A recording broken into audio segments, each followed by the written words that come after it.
Hello, in this fine hour. Let's continue my previous thread on investment approach for ultra-conservative persons or investors, you name it as you like it, and what would be their best strategy to preserve and even grow their capital.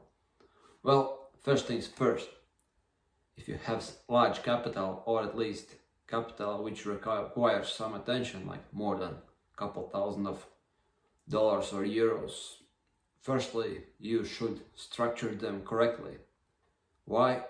Because basically, if you would put all your money under the mattress or hold it in physical cash or whatever, chances are very high that you will either spend it dumbly or something unpleasant will happen with it.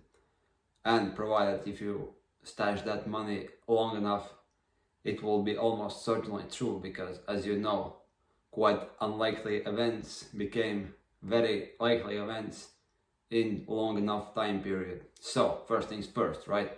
But what to do? Well, I would say one should call his lawyer or some sort of tax advisor and make correct asset structure. Namely, he has to understand things as his income sources, his tax residence, ways how he makes his money and so forth. Put this all down to paper and know how he would place assets for rainy day, how he would place his assets that he needs for his daily expenditures, how he would place his assets for investments in any possible way, whether it's real businesses, some loans, financial products, whatever. Now it's not that different where you invest, but the principle itself that you have to place your assets accordingly. So what are possible solutions here? Firstly, you have to get straight with your tax man, because as one smart person told you, not told you, but I read it, this tax man is mother of all tail risks, because look at many famous athletes or many famous celebrities. Many of them had made large contracts with 7 or 8 figures, spent them lavishly, or even worse, invest them foolishly.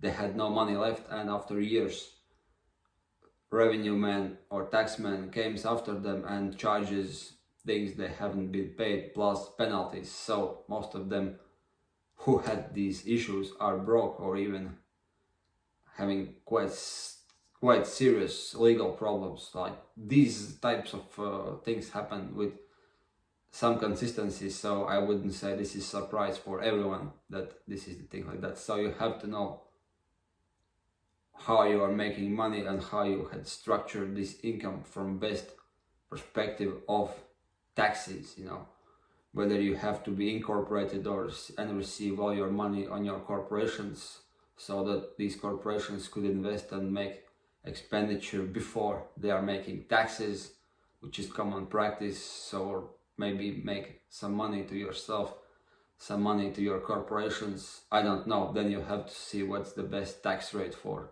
certain legal companies and make appropriate measures. But I really can't give you precise things here, except for the fact that this absolutely needs to be done.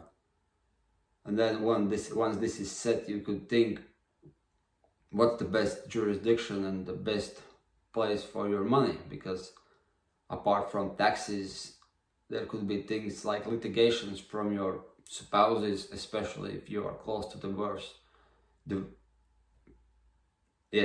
Close to divorce, yes. Sorry, I misspelled that. That's one thing that's good. The risks from spouses are good reasons why extremely wealthy people are losing half of their money instantly. So make sure you have right marriage contract and your assets are put into best place, so you could avoid some unpleasant things. But mostly these things are done before someone is actually getting married, but still, this is an important, extremely important issue.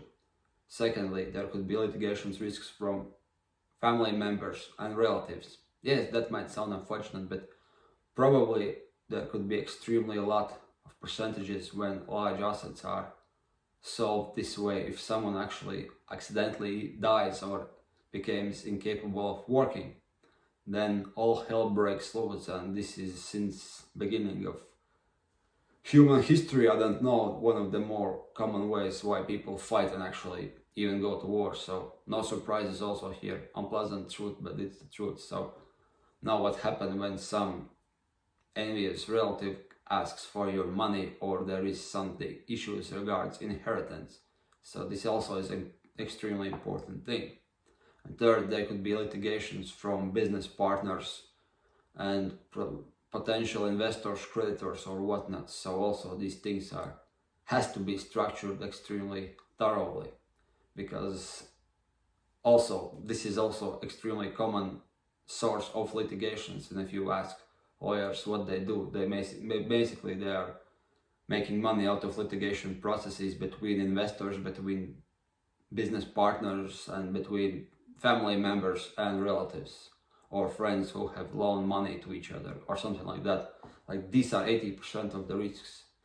And you have to know, I don't know whether you have money and you open overseas bank account which is not touchable from your local jurisdiction, or you are extremely good at writing contracts, or you simply have a good lawyer for that. I don't really know, but the thing is that it's extremely important, because if we wrap this all together, we would see that firstly, incorrect tax structure and way too large taxes are a good reason why people are firstly losing money or not making nearly enough money, because there is a huge difference between whether you are investing somewhere before or after you pay taxes. But this is the topic I covered previously, so I wouldn't touch it here. I'm just saying that tax man is extremely high risk and you should avoid that. And secondly, these are litigations from people around you, whether this is supposed family members, close relatives, or maybe business partners, investors, or creditors. And you have to make structure which limits these types of litigations and problems to minimum. And once you have that, then your assets are relatively safe. So I am not in position to say whether you simply have to stash all your money in offshore or different jurisdiction from where your local partners or your respective IRS or state revenue service couldn't get to you, or you have to do something more elaborate. I don't know, more elaborate. I don't know, because it depends from situation to situation. But the thing is that it's extremely important. And of course, if you are making money in dubious ways, or you are living in the place where you have risks of racketeering from government or from some unpleasant people, then of course you probably have to do some measures to put your money offshore.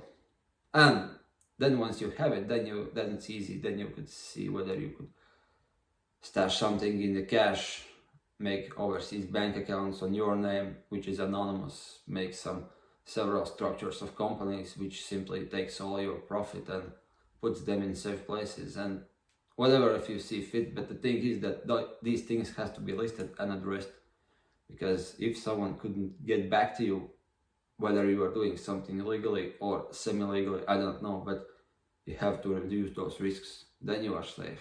Because as I told you previously, these risks are real and they have been destroying capital of the wealthiest persons and the most successful persons out there. So don't think that you are immune to this. These risks are real, and first things first, you should address them. But of course, this applies not only to someone ultra conservative or whatnot. I would say if you have some money, some capital, and some assets, this is ABC of what you have to do at the beginning. But I'm no lawyer or tax advisor, despite the education. I have legal education. I would simply say find competent people who are experts in that and work with them. Because if you do that correctly, it will give you dividends in a different way. So stay tuned, wait for my next video and see more insights of what you should do to become even better.